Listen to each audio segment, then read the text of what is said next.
asalaamaaleykum les ultras de Mok Sport Cissé maa leen di nuyu baax a baax di leen ziare di wax képp koo xam ne gan nga ci chaîne YouTube Mok Sport ñoo ngi ñaan nga bës bouton s'abonner bës cloche de notification saa suñuy dugalee vidéo ngeen mën a jot suñu vidéo yi gars yi da leen di aimer vidéo yi c'est très important dañuy profiter encore ci occasion bi te le 4 avril mu nekk fête de l'indépendance pour notre pays muy Sénégal ñu ngi souhaiter à tous les ultras de Mok Sport Cissé bonne fête de l'indépendance maanaam date historique là pour l'histoire du Sénégal bu ko defee na ñu commencer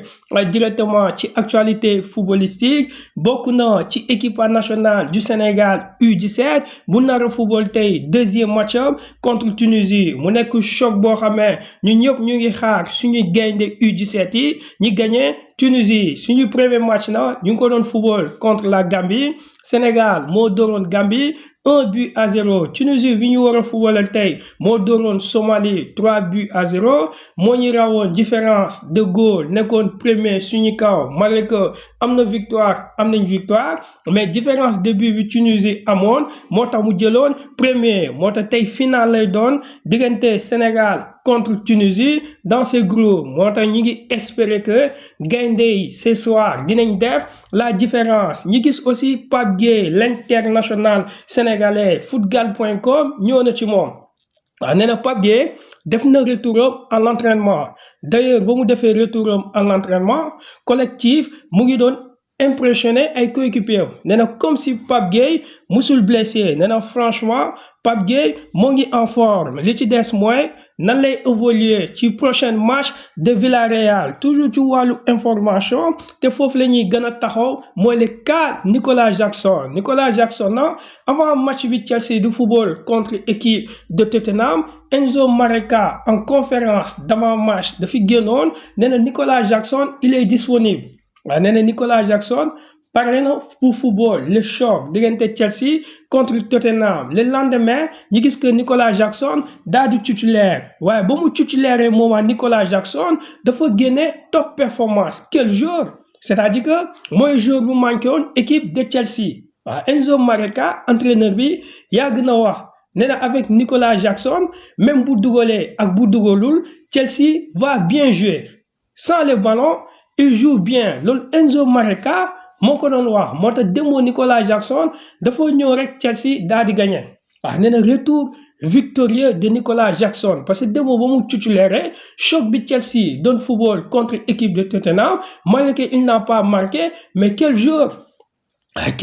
parce que joueur bi mel ni Nicolas Jackson équipe yëpp dañ koy soxla moo tax Chelsea door na équipe bi ñuy wax Tottenham de Pape Matar Sarr bu dugg en cours du jeu 1-0 nee na après match bi Enzo Maresca ñëw na ci moom Enzo Maresca dafa ne li ma leen doon wax ci Nicolas Jackson gis ngeen ko avec lui l'équilibre dañ koy am dans le jeu maanaam c'est un joueur au-delà d'être un neuf day dimbali ay coéquipiers sur le terrain loolu Enzo Maresca wax na ko Lewis Colwill tamit daal di ko confirmer waaw benn coéquipier la ci Nicolas Jackson ci équipe de Chelsea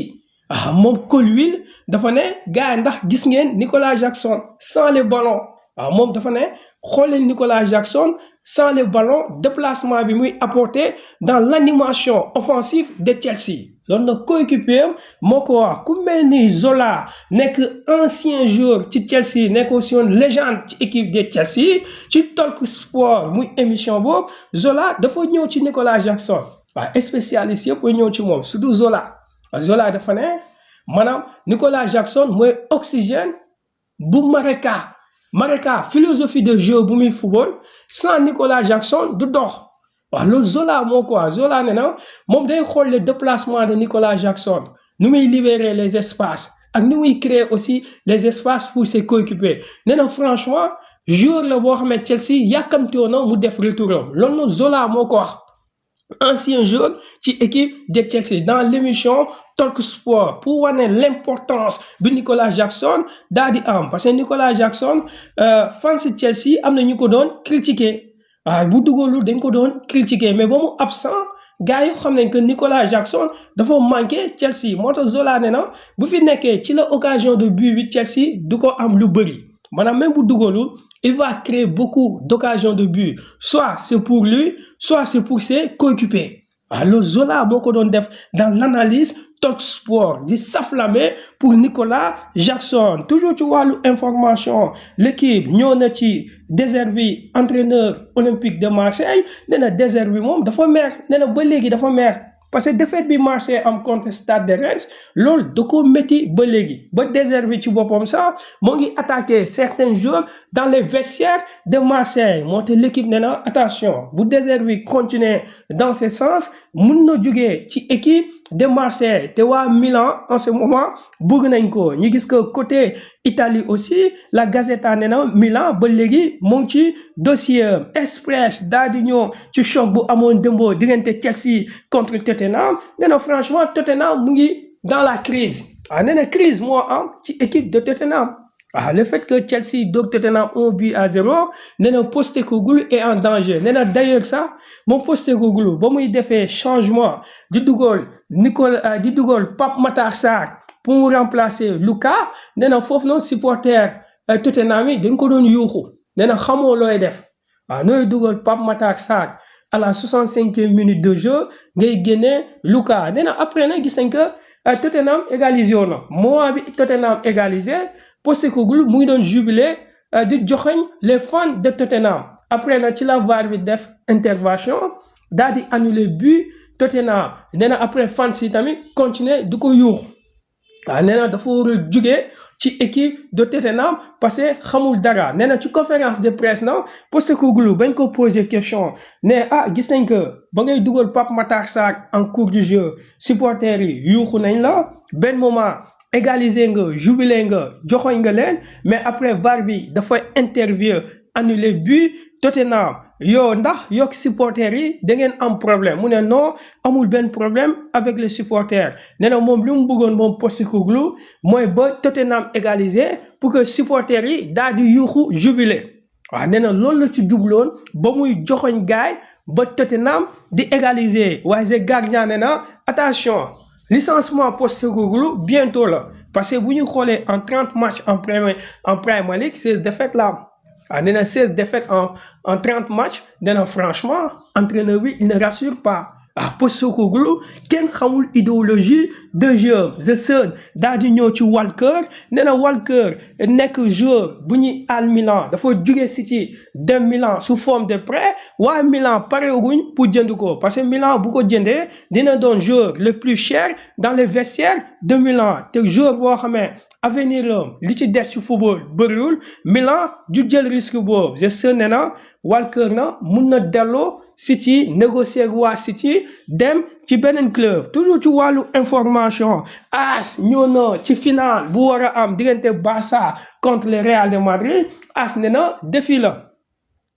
nee na défi la waaye AS nee na ñëpp xam nañ que l'équipe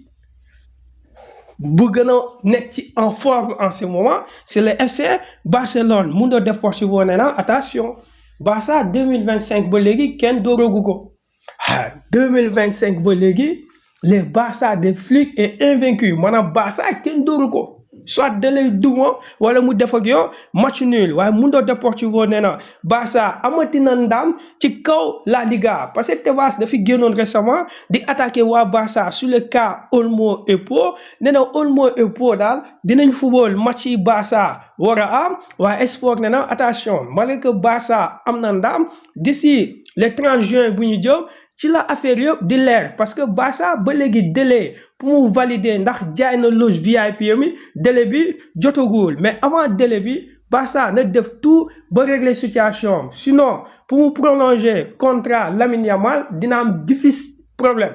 dina am problème Barça balaa muy prolonger contrat Lamine Yamal il faudra mu def tout ba régler problème moom Sport nee na espérons que Laporta dina liggéey ci dossier boobu ñu jeexal ko ci autopsie dafa ñëw ci décision bu génnee ci UEFA bu leen fàtte Real Madrid contre Atlético Madrid match boobu ba Real Madrid éliminé Atlético de Madrid après match bi gis nañ ku mel ni Mbappé ak Rudiger de même que Ligue des Champions lool de même que Ceballos ba ci Vinicius dañoo defoon geste ñu warul def maanaam geste yoo xam ne dañoo provoqué woon carrément les supporters de Atlético de Madrid ba après match boobu ci Ligue des Champions waa Atlético de Madrid dañoo yóbboon image ak vidéo bi comme ni ngeen koy gisee ci image yi yooyu la ñu yóbboon au niveau de UEFA nag ba mu ko xoolee ba pare dafa jox sanction joueur madrilène maanaam match bi Real war a football contre Arsenal ku mel ni Rudiger Mbappé Ceballos ba ci Vinicius dinañ football mais 3 joueurs yi na dañoo am amende bu ñu war a fay ku mel ni Rudiger am na amende de 40 000 euros bu mu war a fay ku mel ni Mbappé am na amende de 30 000 euros bu mu war a fay Ceballos am amende de 20 000 euros Vinicius rek moo amul amende parce que geste am c'était pas grave gars yi maa leen di jox rendez-vous ci ñeneen vidéo incha allah.